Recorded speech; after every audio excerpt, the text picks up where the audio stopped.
교회에 대해서 다시 한 번 더 두 번째 시간 상상해보는 묵상해보는 시간을 갖도록 하겠습니다.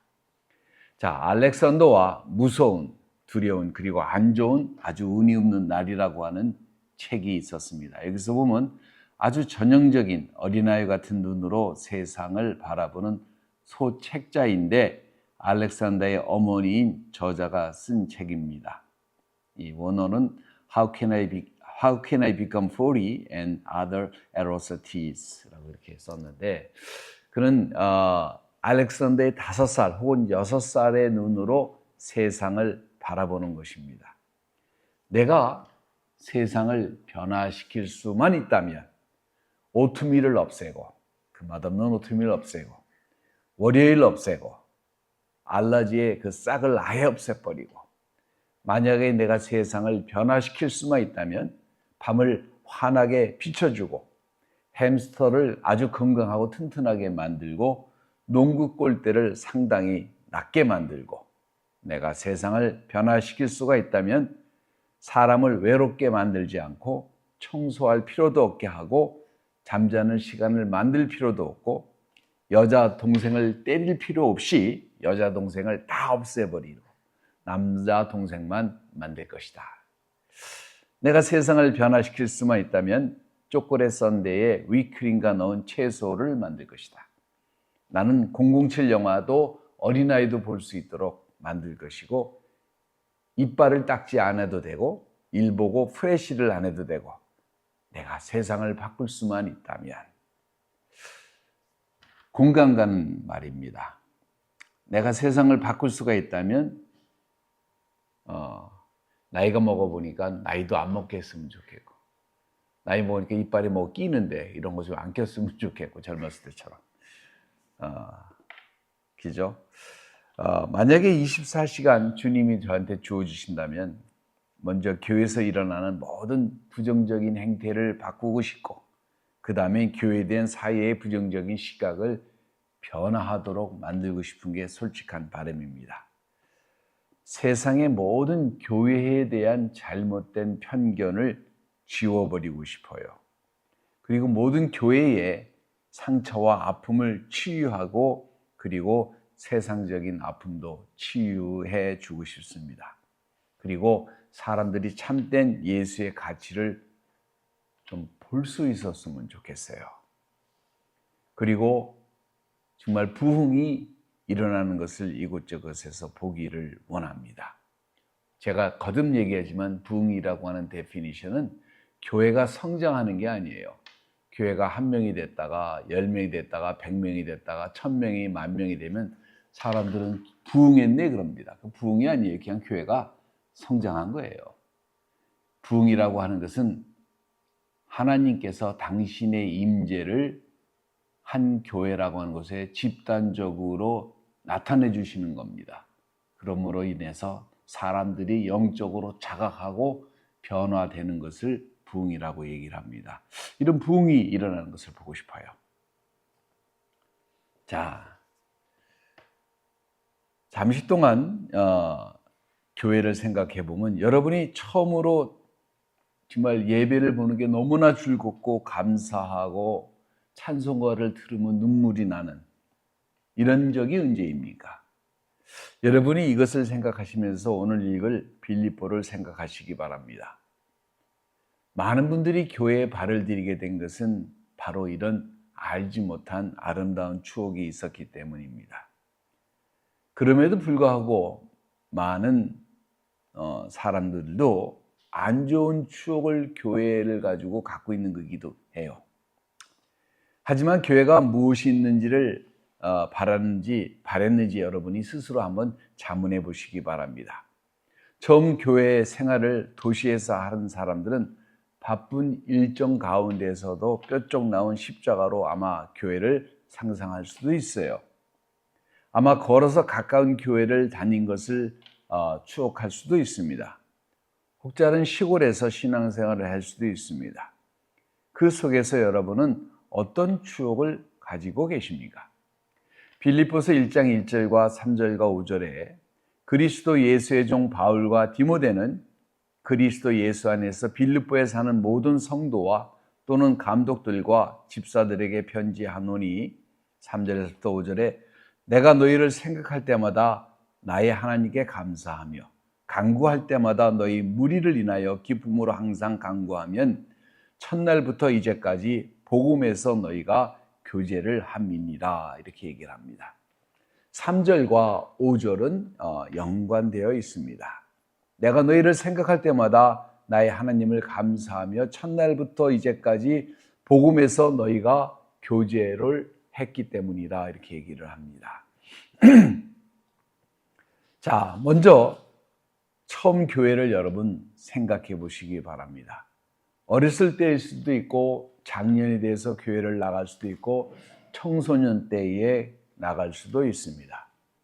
그것에서 하나님을 처음 뵙고 하나님의 그런 처음 체험을 할 수도 있고 기쁨으로 성경의 권위를 배우고 성경의 말씀을 읽으면서 마음이 뜨거워졌을 수도 있고 그 말씀을 여러분의 삶 속에 실천하려고 노력할 수도 있습니다.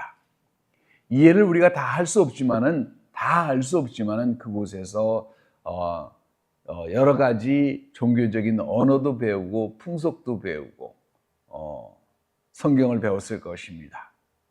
자, 그곳에서 사람들이 하나님 말씀을 믿고 그 말씀대로 실천하려고 하는 열정을 가진 사람도 보았을 것입니다. 그곳에서 찬송을 할 수도 있고 특송을 할 수도 있고 성가대에 쓸 수도 있고 결혼을 할 수도 있고 침대를 받고 성경 공부반에 등록도 하고 성경이라는 것을 처음 대할 수도 있을 것입니다. 자, 성경의 말씀을 듣고 순종하는 시작점이었을 것입니다. 타인과 교제를 하면서 한 교우가 돼가면서 섬기는 것을 배우고 교회의 삶이 여러분의 삶이 되는 아주 미묘한 것을 느끼는 시발점이 될 수도 있습니다. 교우들과 함께 울고 웃고 아파하고 위로하고 어느 사이에 우리가 한 몸이 되어져 가는 것을 느낄 수 있었다는 시발점이 됐을 것입니다. 추수감사절, 크리스마스, 그리고 부활절 등등 이어져 가면서 새로운 추억이 많이 생깁니다. 자, 시간에 따라 우리가 더 깊은 과거의 힘든 때로 돌아갑니다. 빌립보서 1장 7절과 8절에 내가 너희 무리로 인하여 이와 같이 생각하는 것이 마땅하니 이는 너희가 내 마음에 있음이며 나의 매임과 복음을 변명함과 확정함에 너희가 다 나와 함께 은혜에 참여한 자가 됨이라. 내가 예수 그리스도의 심정으로 너희 무리를 어떻게 사모하는지 하나님이 내 증인이 되시니라. 자, 이 위로는 바울이 지금 투옥된 상태에서 하는 말입니다. 자, 생각해 보십시오. 믿음으로 인해서 지금 축복받은 것이 아니라 믿음으로 인해서 바울은 감옥에 들어가 있고 어떤 사람은 믿음으로 인해서 여러분의 어머니를 이룰 수도 있고 형제를, 자매를, 재산을 이룰 수도 있는 일입니다. 누구도 이런 상황에서 누구에게 사역을 한다는 것은 굉장히 힘든 일일 수도 있습니다. 누구도 여러분을 안아주면서 당신을 이해할 수 있습니다 라고 할 수가 없는 상태잖아요. 여러분의 배우자가 이제 다 끝났습니다 라고 떠났을 때에 누가 그 순간에 여러분을 이해할 수 있고 정말 위로할 수 있을까요? 당황스럽고 거부감에 분노가 치솟고 있는데 환멸을 느끼고 있는 그 순간에 여러분은 그 누구에게 이러한 순간에 위로를 받을 수가 있을까요? 술집에서, 클럽에서 여러분 위로를 받을 수 있겠습니까? 그러나 다른 어느 곳에서도 여러분이 위로받을 수가 없고 여러분의 상처조차도 드러낼 수가 없는 그때에도 교회는 여러분을 위로할 수가 있습니다. 저도 같은 상처가 있습니다. 당신이 아파하는 동안 저도 함께 아파할 것입니다 라고 하는 고백 소리를 들을 수 있는 그곳은 교회입니다. 당신의 고통을 이해합니다. 당신의 편에 서겠습니다 라고 하는 소리는 다른 곳에 들을 수가 없어요. 교회에서 들을 수가 있는 것입니다. 여러분에게 고통이 깊은 곳까지 정말 고통이 여러분을 내리친다고 한다면 여러분의 배우자가 세상을 떠났을 때에 비록 원수 같을지라도 이혼을 하면 너무나 이혼은 힘든 일이에요. 힘든 과정에서 여러분의 거래은행에서 론이 가능하다고 말을 했고, 큰 사고 후에 보험회사에서 커버가 가능하다고 말을 하고, 엄청난 고통 가운데에서도 여러분의 변호사가 여러분에게 길이 있다고 말을 한다면, 그런데 꽃이 씻은 다음에 누가 여러분을 위로할 수가 있겠어요? 뒤늦게 떠나간 남편, 가정을 버린 아내를 대신해서 진정 여러분을 위로해 줄 수 있는 사람은 여러분의 목자일 가능성이 많고, 여러분이 어려울 때 여러분에게 진심으로 위로를 줄 수 있는 사람들은 사실은 믿음 안에 서 있는 교우들입니다. 교우들은 여러분의 사정을 잘 알고 있습니다. 그들이 여러분이 어려울 때에, 흑암 속에서 헤매일 때에 여러분을 빛 가운데로 인도해 줄 사람들은 진정 교우들입니다. 바로 하나님께서 교회를 그런 식으로 고안한 거예요. 첫 번째는 가정입니다. 그리고 가정보다 더 큰 것은 바로 교회라고 하는 믿음의 커뮤니티입니다. 어렸을 때 같은 교회에 대한 깨진 환상이 무엇입니까? 여러분 잠시 생각해 보십시오. 위기 다음에 위기가 찾아옵니다. 여러분도 스스로 믿지 못할 때에 여러분을 믿어준 사람은 누구일까요? 여러분이 무엇을 했든지 여러분을 사랑해준, 믿어준 그 사람은 누구입니까? 여러분이 문제 가운데 헤매고 있을 때에 여러분에게 길을 제시한 사람은 누구입니까? 여러분이 지나간 고통의 길목 속에서 그곳에 교회가 없었더라면, 그곳에 교우가 없었더라면, 그곳에 목자가 없었더라면, 그곳에 하나님의 말씀이 없었더라면 여러분의 삶은 얼마나 가혹하고 힘들었을까요? 이것은 변호사 사무실에서 변호사와 상담하는 것과는 완전히 다른 것입니다. 이것은 의사의 진단을 기다리는 것과는 완전히 다른 거예요. 빌립보서 9장 1장 9절에서부터 11절에 내가 기도하노라 너희 사랑을 지식과 모든 총명으로 점점 더 풍성하게 하사 너희로 지극히 선한 것을 분별하며 또 진실하여 허물이 없이 그리스도의 날까지 이루고 11절 예수 그리스도로 말미암아 의의 열매가 가득하여 하나님의 영광과 찬송이 되게 하시기를 구하노라 이렇게 얘기를 합니다. 여러분은 배우자를 어디서 찾는 게 좋아요?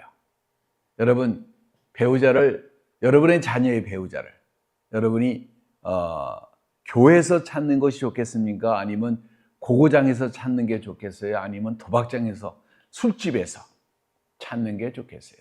그나마 괜찮은 게 일터에서 찾는 거겠죠. 여러분 어디서 배우자를 찾는 것이 좋을 것 같아요? 어디서 여러분의 자녀들의 배우자를 찾는 것이 좋겠어요? 저는 100번 생각합니다. 교회에서 배우자를 찾는 게 최고인 것 같아요. 결혼을 여러분이 하지 못한다고 한다면 누가 최고의 위로와 가이드를 줄 수가 있겠습니까? 결혼의 열정이 식어갈 때에 누가 그들을 인도해 줄까요? 누가 실수했을 때 그래도 그 가정을 지키라고 누가 권고를 하겠습니까?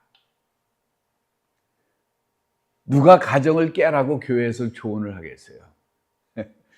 누가 잘못하지 말라고 조언을 해줄 수가 있겠습니까? 누가 여러분의 아픔을 자신의 아픔같이 생각하고 함께 기도할 수 있을까요?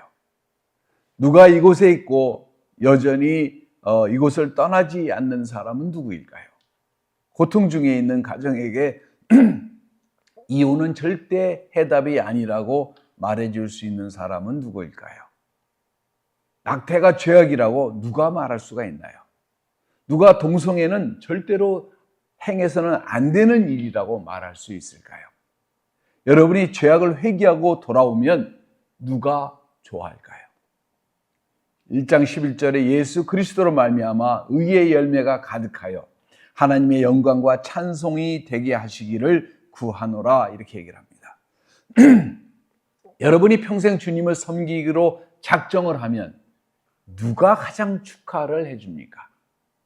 졸업하면 여러분과 당신과 함께합니다라고 할 사람이 누가 있습니까? 여러분의 업적에 박수를 보내주고 축복해주고 더 나은 삶을 제시하는 삶은 여러분의 가족과 함께 교회일 수 있다는 사실입니다. 때로는 교회가 여러분을 여러분에게 더 많은 여기와 생각의 공간을 심어주기도 합니다. 그 이유는 여러분의 가정이 사실은 어떨 때는 여러분 자신을 믿어주는 것보다는 교회가 여러분을 더 믿어줄 때도 많이 있기 때문에 그렇습니다. 하지만 때로는 교회의 목사님들도 넘어가기도 합니다. 음악 목사가 넘어가기도 하고 장로가 집사가 그 많으신 연령에도 불구하고 그렇게 나이가 먹었는데도 불구하고 너무 뜨거워서 주체하지 못해가지고 넘어가는 많은 이야기들을 우리 주변에서 듣기도 합니다. 이 비극이 헤드라인에 나올 수도 있어요. 교회 스캔들이 지역 사회를 강타할 수도 있습니다.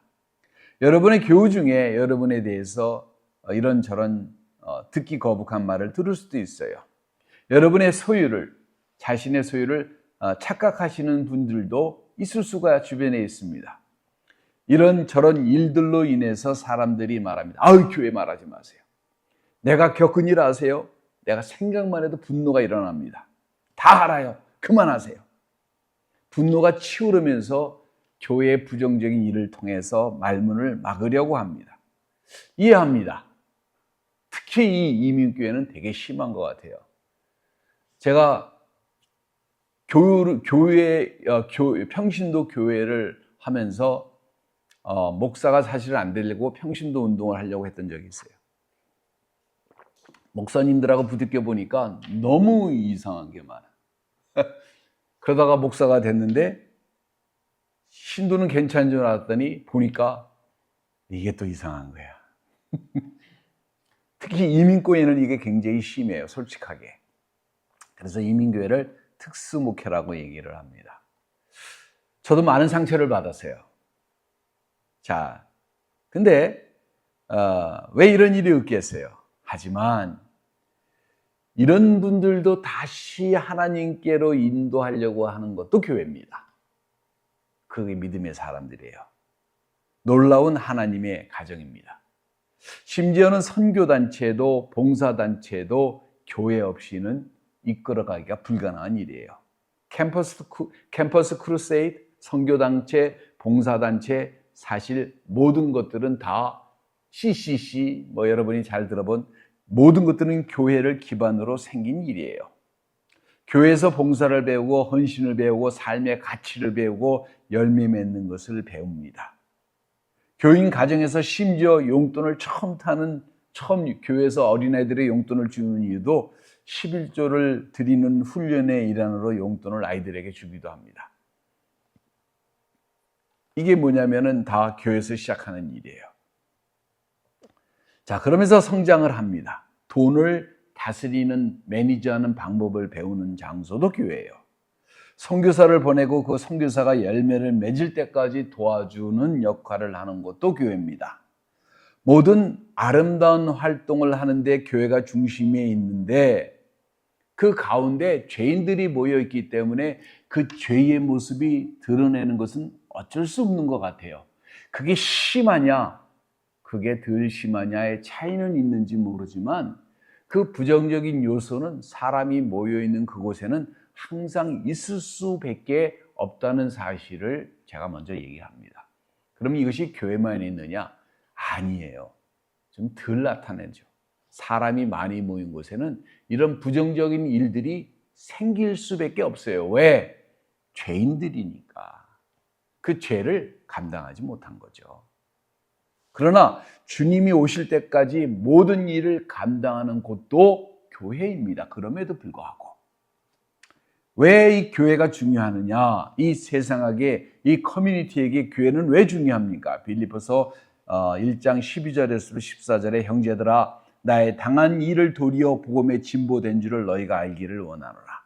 이러므로 나의 매임이 그리스도 안에 온 시대 안에 기타 모든 사람에게 나타났으니 형제 중 다수가 나의 매임을 인하여 주 안에서 신뢰함으로 겁없이 하나님의 말씀을 더욱 담대하게 말하게 되었느니라. 바울이 뜻하는 것은 개인적인 이유일 것입니다. 그러나 이것을 교회에 적용시켜 보면은 세상에 적용시키면 같은 이야기예요. 왜 교회는 이 세상에서 중요합니까? 소금의 맛을 잃어버린 사람들에게 소금의 맛을 되돌려주고 혼동하고 갈등하고 있는 커뮤니티에게 바른 생각을 전하는 일이 교회의 사명입니다. 세상은 교회를 비난할 수 있습니다. 세상은 타락했지만은 교회는 그래도 의로운 일을, 복음을 제대로 선포한 일을 해야 된다고 오히려 세상이 생각하고 있어요. 자신들이 하지 못하는 일을 행하고 선포하기를 바란다라고 저는 확신을 합니다. 악한 자라 할지라도 교회는 하나님의 의를 선포하고 진리를 수호하는 영적 기관이라고 확신하고 있다고 저는 생각을 해요.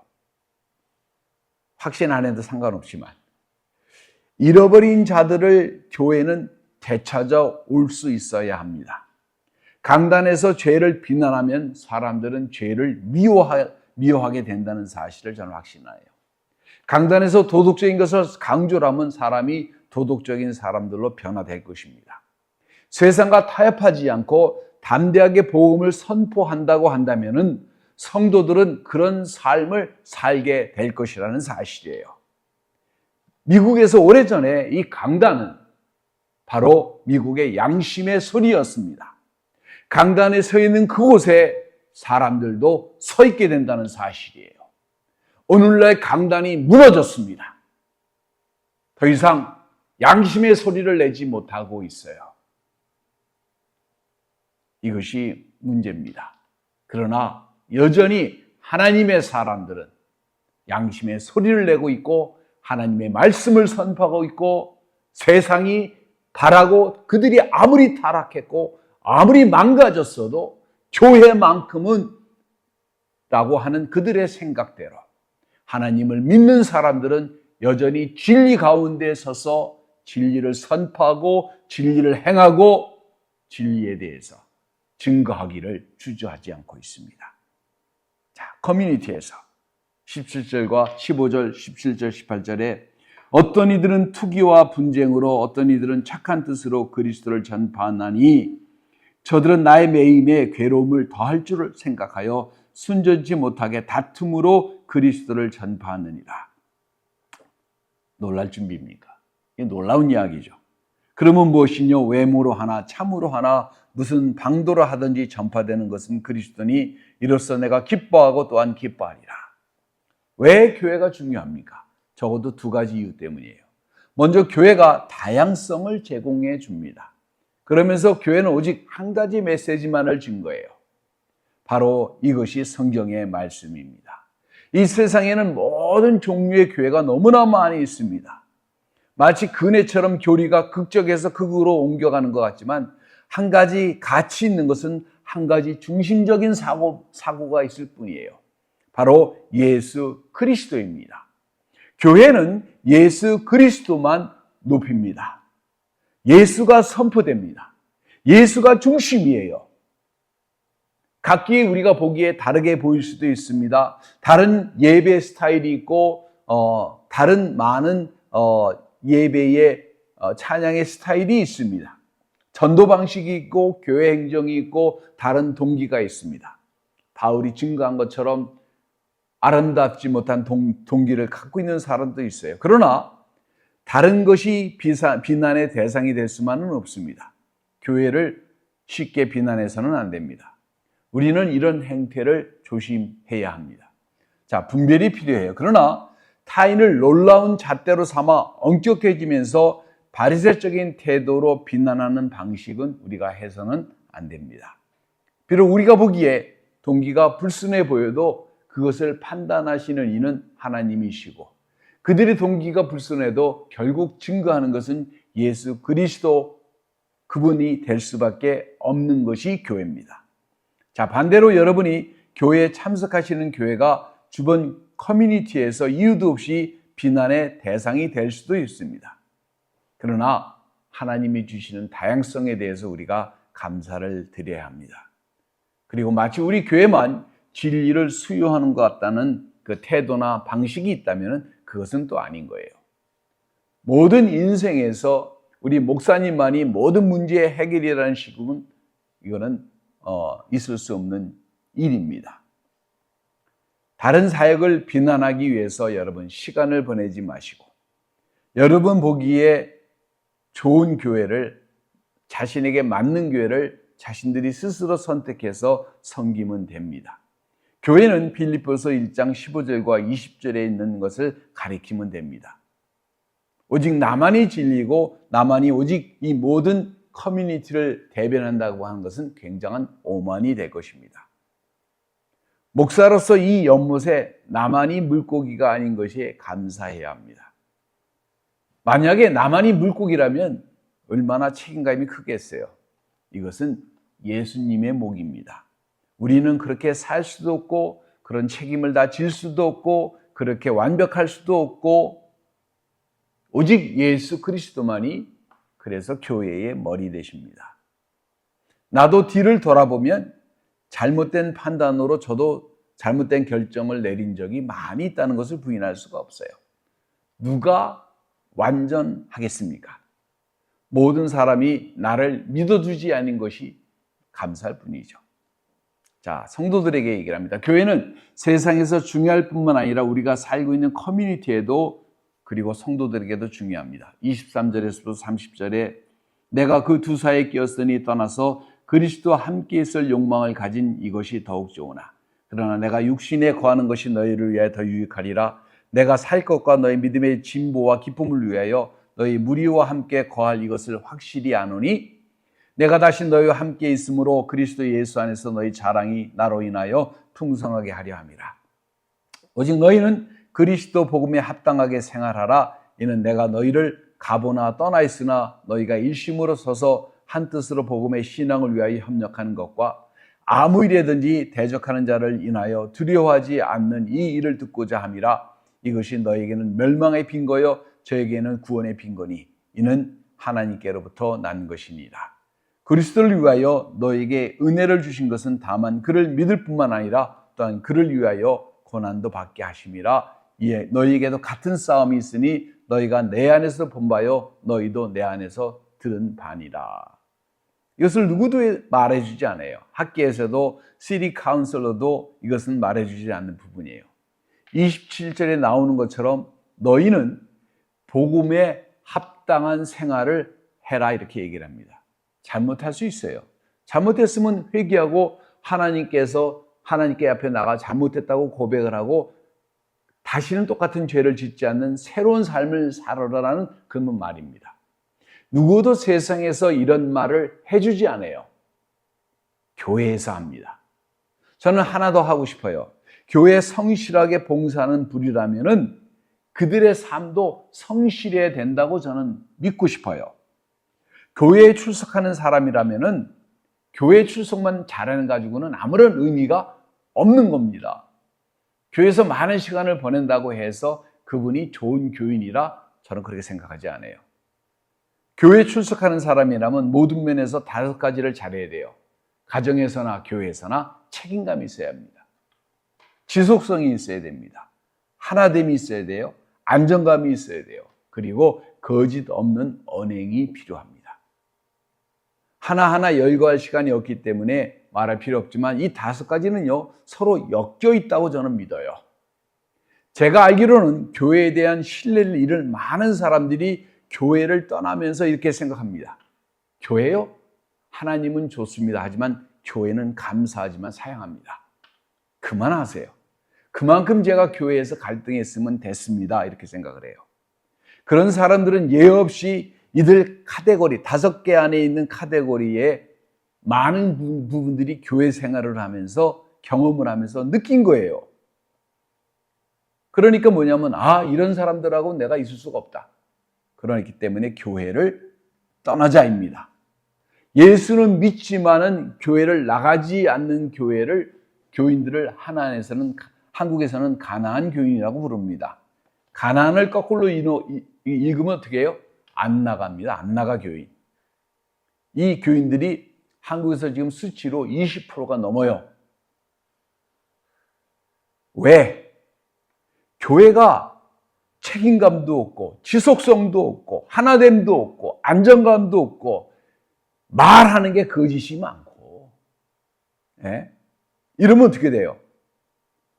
사람이 상실감을 느끼죠. 내가 지금 무엇을 하나? 예? 교회가 지속성도 없고 서로 사랑하는 것도 없고 신뢰감도 없고 거짓으로 일관하고 스트레스가 올 때 이렇게 됩니다. 자, 답은 복잡한 게 아니에요. 모든 것은 교우를 한 가정이라고 생각하기 때문에 그래요. 한 가족이라고 생각하기 때문에. 내가 아닌 존재들은 다 남인 것입니다. 내가 이용할 대상으로 봤기 때문에 사람들이 교회에서 이런 짓들을 하는 거예요. 한마디로 믿음이었기 때문에, 진정한 사랑이었기 때문에. 이것은 내가 가진 조그마한 문제가 타인 속에서 확대된 거예요. 쉽게 얘기하면 지도자가 이런 것이 진실 속에서 결여된 것을 봤을 때에 사실은요, 모두가 다 죄의 문제입니다. 죄의 문제예요. 이것이 교회의 문을 상처받은 사람들에게 닫게 만드는 요소가 되는 거예요. 교회에서 지키는 두 가지의 행위가 필요합니다. 교회라 불리는 이 놀라운 기간은 두 가지 축제를 행하면서 지속해야 해요. 다른 기관에서는 이런 행사가 없습니다. 다른 종교에서도 이런 거는 없어요. 하나는 성만찬식이라고 불리는 것이고 하나는 침례라고 하는 것입니다. 성만찬식은 주님이 우리를 위해서 당신의 몸을 내어주시고 우리의 죄를 위해서 십자가에 달려 돌아가신 것을 기념하면서 돌아보면서 우리가 부끄러워하면서 감사하면서 하는 축제입니다. 이것은 설교 같은 거예요. 상징적인 것입니다. 또 하나는 뭐냐면은 우리가 옛사람이 정말로 이 다섯 가지를 못했던 이 옛사람이 죽고 새로운 사람으로 살겠다고 한 약속을 하는 것이 뭐냐면은 바로 침례예요. 옛사람이 죽고 그리스도 안에서 새로운 사람으로 살겠다는 겁니다. 이 두 가지는 믿는 성도가 행하는 것이에요. 다 상징적인 것이고 그 간단성 안에 열매가 담겨 있는 행위입니다. 이 두 축제가 세상을 향해서 우리가 누구인지 설명하는 행사입니다. 간단하게 성만찬식은 얼마나 간단한 예식이에요. 세상의 시각으로 얼마나 이상한 행위입니까? 한 모금의 포도주와 그 빵 한 조각. 그러면서 뭐냐면 내 살을 먹어라, 이 피를 마셔라. 그러니까 무슨 식인종도 아니고 이 초대교회는 이 행사 때문에 사람들의 오해를 사가지고 저것들이 사람을 먹는 인육을 먹고 피를 마시는 행위를 한다라고 오해를 받기도 했어요. 이것은 정말 성경의 중요한 진리를 드러내고 있는데 바로 예수의 몸과 예수의 피를 상징하고 있는데 이것이 우리의 죄 때문에 다른 것이 아니에요. 바로 여러분과 저의 죄악 때문에 그분이 대신 죄값을 치러주신 그 은혜를 기억하라고 얘기한 거예요. 마태는 26장 26절과 30절에 저희가 먹을 때에 예수의 떡을 가지사 축복하시고 떼어주시며 가라사대 받아 먹으라 이것이 내 몸이라. 또 잔을 사례하시고 저에게 주시며 가라사대 너희가 다 마시라 이것은 죄사함을 얻게 하려고 많은 사람을 위해 흘리는 바 나의 피 곧 언약의 피니라. 바울은 고린도 교회에서 이것을 이렇게 씁니다. 11장 고린도전서 23절과 24절에 내가 너에게 전한 것은 주께 받은 것이니 곧 주 예수께서 잡히시던 밤에 떡을 가지사 축사하시고 떼어 가라사대 이것은 너희를 위한 내 몸이니 이것을 위하여 나를 기념하라 이렇게 얘기한 거예요. 자, 분명히 이 의식에 참석하느냐 마느냐는 믿는 사람들의 선택입니다. 반대로 이것은 하나의 명령이기도 해요. 믿는 성도들에게 이것을 행하라고 명한 거예요. 두 가지밖에 없습니다. 하나는 성만찬식이고 하나는 침례식이에요. 지속적으로 예배 때마다 혹은 절기 때마다 행해야 되는 의식이 바로 이겁니다. 이것은 각 교회마다 선택을 합니다. 이거 가르침은 계속될 거예요. 25절과 26절에 또 식후 또한 이와 같이 잔을 마시고 가라사대 이 잔은 내가 피로 세운 새 언약이니 이것을 행하여 마실 때마다 나를 기념하라. 또 너희가 떡을 먹으며 이 잔을 마실 때마다 주의 죽으심을 오실 때까지 전하는 것이니라. 주님이 오실 때까지 이것을 행해야 되는 것입니다. 다시 말하면 주님께서 다시 오실 때까지 기다리는 동안에 행하는 의식이에요. 장소 중요하지 않습니다. 참석자의 믿음이 중요합니다. 잔을 마시고 뗄 때마다 스스로 확인해야 합니다. 그분이 왜 돌아가셨는지 알아야 합니다. 아마도 주님이 묻고 계신지 모릅니다. 나와 아버지를 위한 자리가 내 마음속에 진정으로 있느냐? 너는 네가 지금 범하고 있는 그 죄악에 대해서 아파하고 괴로워하고 내가 내 죄를 위해서 죽은 그것을 알고 네가 스스로 돌아서기를 원하고 있느냐? 그렇다면 이 떡과 피를 마시라고 얘기하시는 거예요. 언제까지? 다시 오실 때까지. 왜? 그분은 죽지 아니하시고 부활하셨기 때문에 다시 반드시 오시는 거예요. 27절에 30절에 누구든지 주의 떡이나 잔을 합당치 않게 먹고 마시는 자는 주의 몸과 피를 범하는 죄가 있느니라.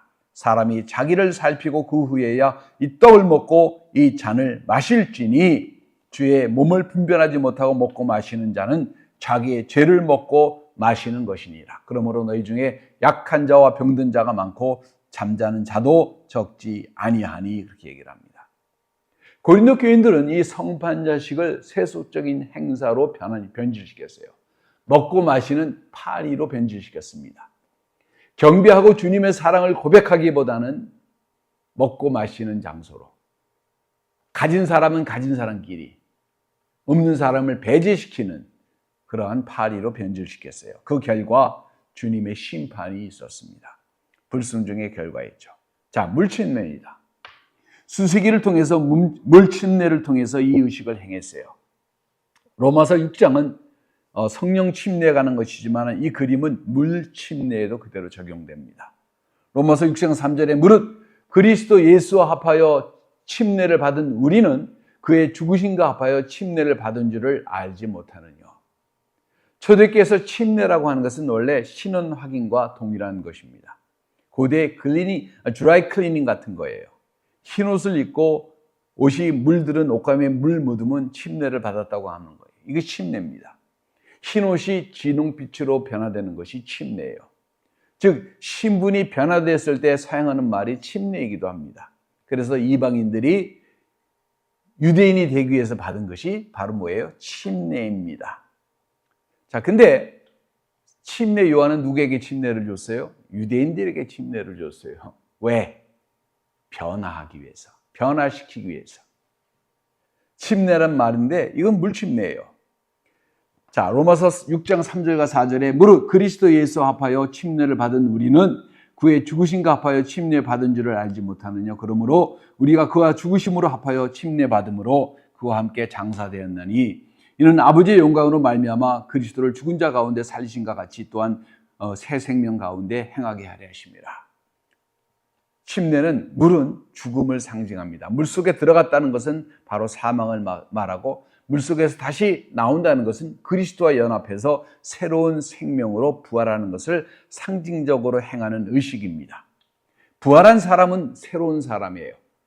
옛 육의 사람의 모습은 사라지고 영의 사람으로 새롭게 그리스도와 함께 부활한다고 하는 것입니다. 이제부터는 뭐예요? 그리스도와 동행한다는 말이에요.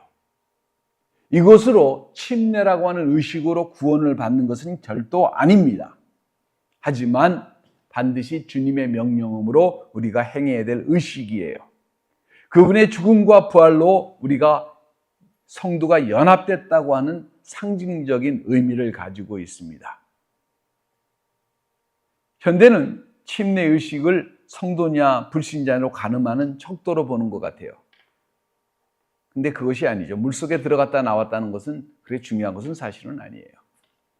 여러분 생각을 다시 하시라고 권고합니다. 진짜 힘든 질문을 여러분에게 던지려고 하는데 여러분이 어떤 의식을 행할 때 반만 믿고 따르느냐 아니면 전적으로 믿고 따르느냐, 이게 굉장히 중요한 것 같아요.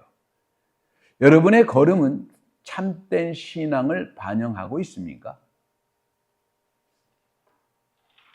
여러분의 신앙을 다시 한번 깊이 생각해 보시고 여러분의 심령을 들여다보시기 바랍니다. 혹시 시험이 들어서 교회를 등한시하고 계십니까? 여러분, 목회자에게 시험을 받으셨습니까?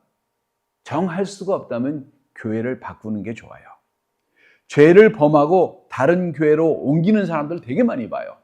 이쪽 교회에서 문제를 일으키고 다른 교회로 옮겨갑니다.